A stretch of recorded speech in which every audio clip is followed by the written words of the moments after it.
Very nice. And the preseason favorites in the East, Willie Taggart and USF.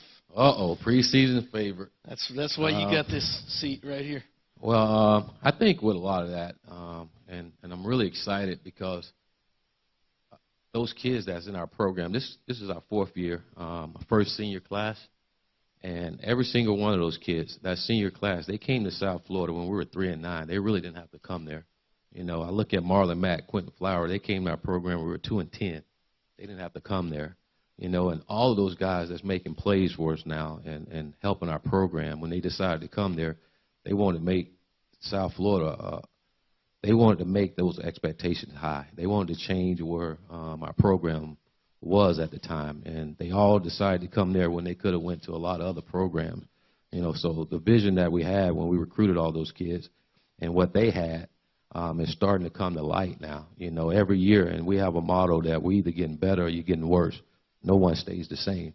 And ever since I've been there, our football program has been getting better, you know, not only on the field but off the field as well. And now, again, you have the expectation, and I hear a lot of folks ask, Coach, how are you going to handle it?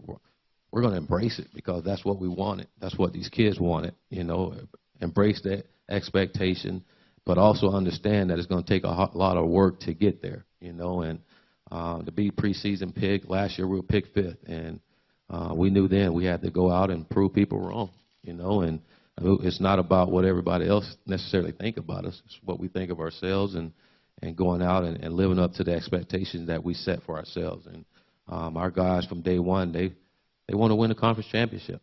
You know, that's something never been done at the University of South Florida, and something we all take pride in doing, and we know it's going to be tough.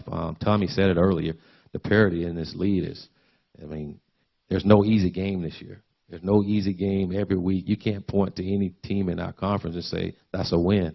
You know, you got to come ready to play every single week, and that's a credit to coaches and administration in our conference. Our conference has been getting better every single year, you know. So our team is taking pride in the expectation. I'm excited for our players because that's what they wanted when they decided to come to South Florida, and they didn't have to be there, and they're living up to it. And I'm excited about Quentin Flowers, the first time since I've been there, where we're going to have our starting quarterback back for another season, going into the season, and Marlon Mack, who's been the pillar of what we're building at South Florida. I'm excited to have him back, and along with a lot of other young guys. We still have a young football team. You know, we brought a lot of freshmen in early, played them early, and now all of those guys are juniors. You know, so they have experience, and I think the one best thing that we have is our guys love each other.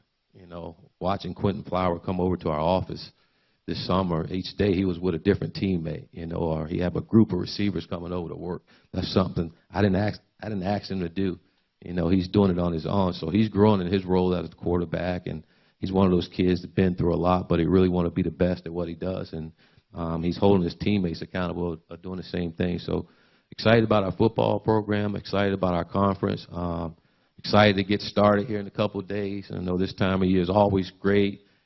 Before I left, I saw where they started to paint the field. So, you know, it's that time you start to smell the grass. So really excited about this season and ready to roll. Willie, how do you get in? I guess how much thought do you give to, you get so many other things going on and winning football games and trying to win conference championships. How much thought do you give to, all right, building an atmosphere at USF where it's a destination for people for get butts in those seats at your stadium? I think that's got to be part of the whole plan, is to get everyone to buy in. You know, first you got to start with your team and get your team to buy in and get your team to go out and play the way that everyone wants your team to play.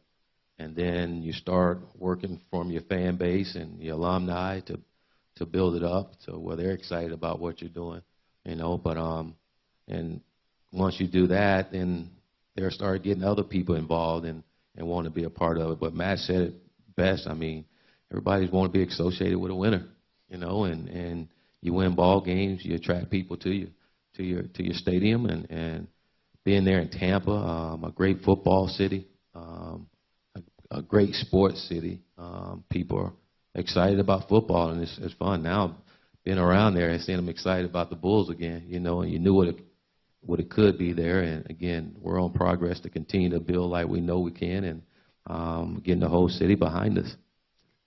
Willie, how about full cost of attendance? That's another topic. What have you noticed in terms of change since that's kind of been put in place? The guys are smiling a lot more. They're excited. I've seen some Gucci sandals, Wow. some nice jewelry. I think they're living well now. They have no excuses now. They should be happy and excited about what's going on. But it's been a good change for college football, and I think our players appreciate it, you know, and it was one of those right thing to do, and our guys will benefit from it. Is this enough, you think?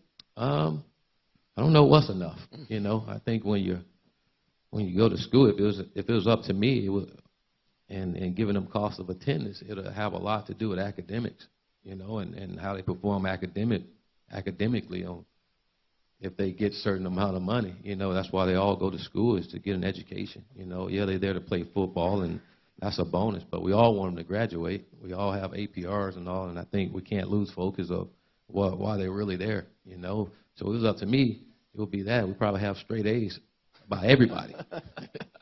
You know, is a 16-team playoff realistic in Division I or FBS football?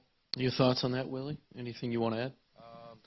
Again, I was, like Matt said, I was a part of, I was at Western Kentucky, and we won a national championship going through the playoff there in 2002, and it was a great experience, you know, and I think like all of us, you want it fair. You want to give more people an opportunity to go out and compete, and I think if you look at any other playoff system out there, there's more than 4 teams in it, you know, so it's unique to have 14, but I think it's better to have more and give. Again, the great game of football, college football is one of the best. It is one of the best sports out there, and I think everybody loves it. You look at all the money put into it, and I think it'd, again, be better if we just had more opportunity for more teams. If you were the president of the NCAA, any other changes you would make besides that in college football? Oh, yeah. We got 5 minutes left, so I would make it fair. I would distribute the money equally amongst everyone in FBS football. So Alabama and USF are getting the exact same. You'll see a lot of changes then. A lot of changes. You're exactly right. Anything else? I think that's all we need. We make it fair, and again, I think our team and every guy up here can compete against the best out there. You know, the only thing that separates us from those schools is finance.